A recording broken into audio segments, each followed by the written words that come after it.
देखिए, भारतीय जनता पार्टी का सिर्फ एक एजेंडा है, किस प्रकार से चुनाव को जीता जाए। तो ये भारतीय जनता पार्टी है, यहाँ कुछ भी कोई बोल देगा, कुछ भी कह देगा, क्योंकि ये सब विद्यार्थी व्हाट्सएप यूनिवर्सिटी के हैं। खुद आपकी पार्टी में मोटा-मोटी अगर हम आंकड़ा लगाते हैं तो 12% के लगभग है। आप अपनी पार्टी में पहले 33% कर लीजिए ना उसको। नमस्कार दोस्तों, कैसे हैं आप लोग। उम्मीद है आप सभी अच्छे होंगे। चुनावी माहौल चल रहा है, लेकिन उत्तर प्रदेश की सियासत खौलती हुई नजर आ रही है। महिला आरक्षण को लेकर जिस तरह से जन आक्रोश रैली निकाली गई, उसमें सुषमा खरगवाल ने अखिलेश यादव की मां को लेकर जिस तरह से कहा, सियासी तूल पकड़ रहा है। लेकिन पश्चिमी उत्तर प्रदेश में भी एक समुदाय है जो भारतीय जनता पार्टी से नाराज है। अमित शाह तो अपनी मूंछ भी गिरवी रखाए थे, तो क्या 2027 के चुनाव से पहले वो उस गिरवी मूंछ का बाल वापस ले पाएंगे? क्या भारतीय जनता पार्टी 10 साल बाद भी उस वादे को पूरा अगर नहीं कर पाई है तो क्या करेगी चुनावी समर में? अपने आप में बड़ा सवाल उठ रहा है। बातचीत करेंगे। केपी मलिक जी बृहस्पतिवार हमारे साथ जुड़े हैं। सर, बहुत बहुत स्वागत है आपका। बहुत-बहुत धन्यवाद हिमांशु जी, आपका भी और दर्शकों का भी। सर, एक तो आज पहलगाम को 1 साल हो गया है उस घटना को, तो श्रद्धांजलि उन सभी लोगों को। और दूसरी तरफ भारतीय जनता पार्टी जिस तरह से उत्तर प्रदेश में सियासी गुणागणित बैठा रही है, उसमें जाट समाज किस तरफ जा रहा है, उसकी नाराजगी किस तरफ जा रही है। और क्योंकि अब 10 साल हो गए हैं, तो अब कोई बहाना तो चलेगा नहीं कि हम सरकार में आएंगे तब ये कर देंगे वो कर देंगे। अब जो आपको करना था आप कर चुके हैं, आपकी मंशा और नीयत साफ हो चुकी है। तो ऐसे में जाट समाज का रुख फिलहाल के लिए क्या दिख रहा है सर? देखिए हिमांशु जी, आपने पहलगाँव का नाम लिया। बहुत ही दुखद घटना थी, उसमें कई परिवार उजड़ गए, कई परिवारों के लोग उजड़ गए। हमारी उनसे बहुत ही सद्भावना है और हम उनको श्रद्धांजलि अर्पित करते हैं और ईश्वर से प्रार्थना करते हैं कि इस तरह की घृणित घटना दोबारा ना हो।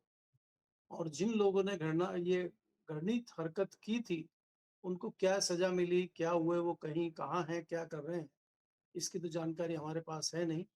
हम ईश्वर से प्रार्थना करते हैं वो जहाँ भी रहें उनको सज़ा मिले और जो पीड़ित परिवार हैं उनको कहीं न कहीं एक शांति मिले, ये हम ईश्वर से प्रार्थना करते हैं। दूसरा, आपने जिस प्रकार से सवाल पूछा है, देखिए भारतीय जनता पार्टी का सिर्फ़ एक एजेंडा है कि किस प्रकार से चुनाव को जीता जाए। अभी चुनाव खत्म हुए नहीं हैं वेस्ट बंगाल में, आसाम का रिज़ल्ट आया नहीं है और भारतीय जनता पार्टी ने अपना काम उत्तर प्रदेश में शुरू कर दिया है। जबकि मैं लगातार आपको कह रहा हूँ कि जैसे ही वेस्ट बंगाल में मामला खत्म होगा, तो भारतीय जनता पार्टी जैसे अपना सर्कस का तामझाम सब लेके पहुँच जाती है, तो अपना पूरा सर्कस लेके वो यूपी में आ जाएगी, लेकिन वो सर्कस पहले ही यूपी में स्टार्ट हो चुका है और उसकी भूमिकाएँ तैयार की जा रही हैं।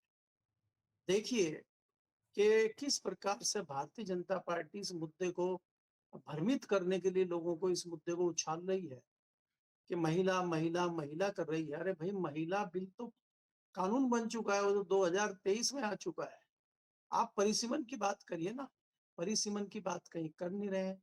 जो अनपढ़ महिलाएँ भारतीय जनता पार्टी में हैं, वो गालियाँ दे रही हैं, वो अखिलेश यादव को उसकी माँ की याद दिला रहे हैं कि अपनी माँ का अपमान कर रहा है। तो ये भारतीय जनता पार्टी है, यहाँ कुछ भी कोई बोल देगा, कुछ भी कह देगा, क्योंकि ये सब विद्यार्थी व्हाट्सएप यूनिवर्सिटी के हैं।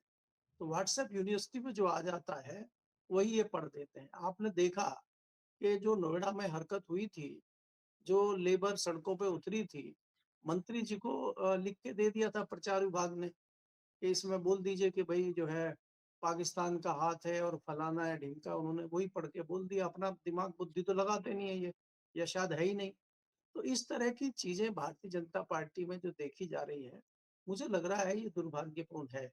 महिला बिल पास हो चुका है और जिस महिला बिल की आप बात करते हैं, खुद आपकी पार्टी में मोटा-मोटी अगर हम आंकड़ा लगाते हैं तो 12% के लगभग है। आप अपनी पार्टी में पहले 33% कर लीजिए ना उसको। आप दे दीजिए लोकसभा की टिकटों में, अभी विधान आप घोषणा कर दीजिए। ये नहीं करेंगे, आप घोषणा कर दीजिए 2027 के चुनाव में भारतीय जनता पार्टी टिकटों का बँटवारा 33% महिलाओं को करेगी। बोलिए, ये नहीं बोलेंगे। इनको क्या करना है, महिला-महिला करके इनको दूसरी पार्टियों को भ्रमित करना है, उनको गालियाँ देनी है, देश की महिलाओं को भ्रमित करना है। इस तरह की चीजें भारतीय जनता पार्टी करती रही है क्योंकि जुमलेबाज पार्टी है। अब आप अगर देखेंगे जो आपने एक दूसरा सवाल जाटों का पूछा है, पश्चिमी उत्तर प्रदेश का जाट भी कहीं न कहीं भारतीय जनता पार्टी से कई मुद्दों पे नाराज है। आपने देखा था कि प्रधानमंत्री की रैली यहीं से शुरू होती है, चाहे वो 2017 का चुनाव हो, चाहे वो 2022 का चुनाव हो, चाहे वो 2024 का चुनाव हो, चाहे वो 2019 का चुनाव हो। ये सारे चुनाव में पहली रैली प्रधानमंत्री की मेरठ होती है, क्योंकि वेस्टर्न यूपी से ही टेम्पो बन के चलता है। और जब भी वो वेस्टर्न यूपी में आते हैं, तो वो बड़ी-बड़ी घोषणाएँ करते हैं, जाटों की, चरण सिंह की, किसानों की, गन्ने की, उसकी, सबकी करते हैं और बाद में वो जुमलेबाज़ी सिद्ध होती है। तो ये हुआ था कि चुनाव में कई बार ये हुआ कि जो जाट नेता थे या संगठन के लोग थे या पंचायतों के लोग थे, उनकी मीटिंग अमित शाह से हुई थी। कुछ उसमें जाट नेता भी थे, राजनाथ जी भी उसमें थे और उन्होंने ये कहा था कि भई कांग्रेस के ज़माने में जो आपको जाट आरक्षण मिला था और उसने कोर्ट ने उसमें कुछ तकनीकी पहलू बताते हुए उसको रिजेक्ट कर दिया था। हमारी सरकार उसको आपको वापस दिलाने का काम करेगी और अगर आपको विश्वास नहीं है तो आप मेरी मूंछ का बाल रख लीजिए। तो ये अमित शाह जी की मूंछ का बाल गिरवी पड़ा हुआ है जाटों के पास। तो जाटों का कहना ये है कि 2027 के यूपी के चुनाव से पहले हम चुनौती दे रहे हैं कि अमित शाह जी अपना जो गिरवी बाल हमारे पास रखा है मूंछ का वो ले लें और हमारा आरक्षण दे दें। और अगर आप आरक्षण नहीं देते हैं, तो फिर जाट समाज सड़कों पे उतरेगा। इस तरह का जाटों का विचार है। दूसरी तरफ अगर सियासी तरीके से देखते हैं, तो चौधरी चरण सिंह के वंशज हैं, जयंत चौधरी, वो भारतीय जनता पार्टी में गठबंधन में साथ में हैं। वो लगातार रैलियाँ पश्चिमी उत्तर प्रदेश में कर रहे हैं, लगातार चुनावी माहौल बना रहे हैं। जबकि अभी ये भी कन्फर्म नहीं है कि उनका गठबंधन विधानसभा में भारतीय जनता पार्टी के साथ रहेगा कि नहीं रहेगा। खुद भी इस बात का वो दावा नहीं करते कि हमारा कन्फर्म गठबंधन है। वो प्रोग्राम कर रहे हैं, वो रैलियाँ कर रहे हैं, क्योंकि पिछले दिनों जब-जब हम देखते हैं, कई सारी ऐसी तल्खी जो स्थानीय नेता है भारतीय जनता पार्टी के नेताओं में और राष्ट्रीय लोकदल के नेताओं में उस प्रकार का तालमेल दिखाई नहीं देता, जिस प्रकार से कई गठबंधन और एनडीए के दूसरे जो घटक दल हैं, उनके बीच में होता है। तो कहीं न कहीं ये तल्खी जो बनी हुई है राष्ट्रीय लोकदल के और भारतीय जनता पार्टी के कार्यकर्ताओं में, नेताओं में, क्या उससे उनके नेता सहमत हैं कि नहीं हैं? क्या नेता को जानकारी है कि नहीं है? इस बात का भी अभी आकलन होना है और उसके बाद ये है कि आरएलडी अकेले लड़ेगी या किसी दूसरे सियासी दल के साथ गठबंधन करेगी या भारतीय जनता पार्टी के साथ ही रहेगी। ये तस्वीर भी अभी साफ होना बाकी है। जी। हुँ।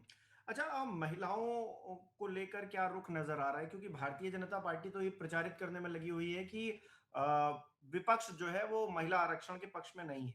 लेकिन जिस तरह से लोग बात कर रहे हैं, हम लोग बात कर रहे हैं, जो समझदार वर्ग है, जो थोड़ा-सा अगर इस पर रिसर्च कर लेगा तो समझ में आ जाएगा कि भारतीय जनता पार्टी किस तरह से खेल करने की कोशिश कर रही है। और सुषमा कक्कड़ ने जिस तरह से ज़िक्र कर दिया अखिलेश यादव की माँ का, उसके बाद अखिलेश यादव ने भी ट्वीट कर उसका जवाब दिया। बड़े सम्मानजनक सलीके भरे शब्दों में उन्होंने जिस तरह से उनको कहा, तो वो दिखा रहा है कि भारतीय जनता पार्टी इस मुद्दे पर एग्रेसिव होकर विपक्ष को घेरने की कोशिश जो कर रही है, उसमें नाकाम हो रही है। तो ऐसे में जो महिला समाज, जो 50% आबादी है, वो अपने आप में निर्णायक भूमिका निभाएगी। जाट समुदाय तो अपने आप में एक अलग पहलू हो ही गया।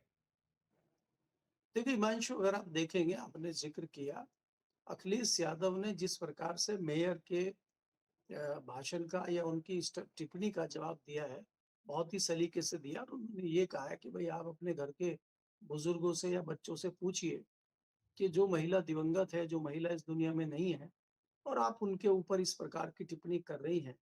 अगर आपके ऊपर कोई इस तरह की टिप्पणी करे, आपके परिवार के लोगों पे करे, आपके जो परिवार के दिवंगत लोग हैं, उनके ऊपर करे, आपको कैसा महसूस होगा? और जबकि आपको मालूम है कि आप ये भ्रमित करने के लिए कर रही हैं, आप झूठ बोल रही हैं और इस तरह से इस हद तक गिर जाना, उस पे कहीं न कहीं उनको एक आईना दिखाने का काम अखिलेश यादव ने किया है और अखिलेश यादव ने बहुत ही अच्छा जवाब दिया है। हालाँकि कई जो सियासी दल हैं, नेता हैं, वो इस तरह का जवाब देते नहीं हैं। वो अगर इधर से भाला आया तो उधर से तोप चलाते हैं। लेकिन पहली बार मैं देख रहा हूँ कि बहुत सधा हुआ और बहुत अच्छा और तीर निशाने पर लगने वाला जो जवाब है वो अखिलेश की तरफ से आया है। बहरहाल ये है कि जो आप दूसरा सवाल पूछ रहे हैं कि महिलाएँ में या लोगों में इसका क्या रिएक्शन है, क्या लोग सोच रहे हैं, क्या महिलाएँ वास्तव में इस बात को मान रही हैं? देखिए, आज सोशल मीडिया का ज़माना है। आज अगर भारतीय जनता पार्टी भ्रमित कर रही है, उनके जो गोदी मीडिया हैं, उनके जो चैनल हैं, वो भ्रमित कर रहे हैं, लेकिन सोशल मीडिया कहीं न कहीं आईना दिखाने का काम करता है। अब जैसे हुँ, हम बात कर रहे हैं कि भई वो तो 2023 में हो चुका है बिल, अभी तो परिसीमन की बात कर रहे हैं। आप महिला बिल के पीछे खड़े होके कहीं न कहीं परिसीमन करना चाहते हो और बहाना आप महिला बिल का ले रहे हो, तो इसको कैसे आप करेंगे? तो ये कहीं न कहीं क्लियर चीज़ें हो रही हैं। अब इतने भी अंधे लोग नहीं रह गए हैं कि किसी के कुछ भी कहने से कर लेंगे। तो मुझे लगता है कि उत्तर प्रदेश की महिलाएँ भी जागरूक हैं। उत्तर प्रदेश ही नहीं, पूरे देश की महिलाएँ जागरूक हैं। वो भारतीय जनता पार्टी के इस सगुफे में फँसने वाली नहीं है, कि वो ये सोचें कि भई भारतीय जनता पार्टी ने कहा है कि महिलाओं का अपमान हो रहा है। मैंने पहले ही कहा अगर अगर आपको सम्मान करना है महिलाओं का, तो सबसे पहले अपनी पार्टी में लागू कर दीजिए। आप लागू तो कर नहीं रहे, दे तो कुछ नहीं रहे हैं। उल्टा जो है बयानबाज़ी, भाषणबाज़ी और सड़कों पे उतरने का काम आप कर रहे हैं, जुमलेबाज़ी आप कर रहे हैं चुनाव में जीत हासिल करने के लिए। तो ये खाली टूल आपने बना लिया है चुनाव में जीतने के लिए, क्या वास्तव में धरातल पे कुछ करने वाले हैं, इसकी उम्मीद लोगों को कम है और उसमें महिलाएँ भी पीछे नहीं है इस बात को समझने और जानने में। जी। हुँ। अच्छा sir, quota within quota यानी कि जो महिला आरक्षण मिल रहा है, उसमें भी माइनॉरिटीज़ को ज़्यादा प्रायोरिटी मिले, इस बात को भी अगर कोई उठा रहा है, तो समाजवादी पार्टी उठा रही है। ये कहीं न कहीं भारतीय जनता पार्टी के लिए और मुसीबत वाली चीज़ होने वाली है। नहीं देखिए इसमें ये भी बात है, कई लोगों ने उठाई है, उसमें समाजवादी पार्टी भी है। कि अगर आप खाली महिला बिल की बात करेंगे तो उसमें तो महिला जो स्वर्ण महिलाएँ हैं या स्वर्ण लोग हैं उनकी पत्नियाँ आ जाएँगी टिकट लेके। तो उसमें भी ओबीसी का और पिछड़ों का एक कोटा होना चाहिए कि उसमें इतनी महिलाएँ पिछड़ी होनी चाहिए, इतने दलित होने चाहिए, इतनी ओबीसी वर्ग से होनी चाहिए। इस तरह से उसका आकलन होना बड़ा ज़रूरी है। और इसमें इतनी जल्दीबाज़ी क्या है? भई अगर आपको करनी थी ये सारी चीज़ें जो 2023 से अभी तक का ये तो 3 साल हो गए, इस पीरियड में आप करते। और अगर नहीं है तो चुनाव के बाद आप करिए। अभी जातीय जनगणना आप कर रहे हैं, जो जनगणना 26 में चल रही है, इसमें आपका कहना ये है कि हम जातीय जनगणना कर रहे हैं। तो ये तो लगातार नारा लगता रहा है कि जिसकी जिसकी जितनी संख्या भारी, उसकी उतनी हिस्सेदारी। तो जिसकी जितनी हिस्सेदारी है उसको सही तरीके से मिले और उसकी जनगणना हो रही है, तो आंकड़े साफ हो जाएँगे 2 साल के अंदर-अंदर। तो 2 साल के बाद दीजिए आप, अभी कौन-सा आपको चुनाव में जाना है। चुनाव की तैयारी तो आप 29 में कर रहे हैं ना, तो 29 से पहले ये चीज़ें आपके पास आ जाएँगी और 29 में आप लागू कर दीजिए। तो अभी आपको ये चुनाव 5 राज्यों के चुनाव चल रहे हैं, इसी बीच में आप जो है स्पेशल सेशन लेके आते हैं, तो कहीं न कहीं ये दाल में काला है, ये जताता है कि आप इतने उतावले क्यों हैं? प्रधानमंत्री इतने उतावले क्यों हैं? भाजपा इतनी उतावली क्यों है? तो ये कहीं न कहीं लोगों के दिमाग में एक शंका पैदा करता है। चाहे वो हुँ, विपक्ष हो, चाहे वो एनडीए के घटक दल भी हों। वो आज नहीं बोल रहे हैं तो कल को इस मुद्दे पे बोलेंगे और उनको हुँ, बोलना ही पड़ेगा। नहीं तो उनका वोट छिटकेगा, उनको नुकसान होगा। तो ज़्यादा दिन इस मुद्दे पे मौन नहीं रह सकते, चुप नहीं रह सकते। उनको भी आगे आना ही होगा। जी। जी। बहुत-बहुत शुक्रिया सर हमारे साथ जुड़ने के लिए, तमाम बातचीत के लिए। हमारे दर्शक किस तरह से देख रहे हैं इन विषयों को कमेंट करके ज़रूर बताएँ। इस वीडियो को लाइक करना, शेयर करना मत भूलिएगा। हमारे चैनल को सब्सक्राइब नहीं किया है तो वो भी ज़रूर कीजिएगा। आप हमें सहयोग भी कर सकते हैं जॉइन बटन पर क्लिक करके। बहुत-बहुत धन्यवाद।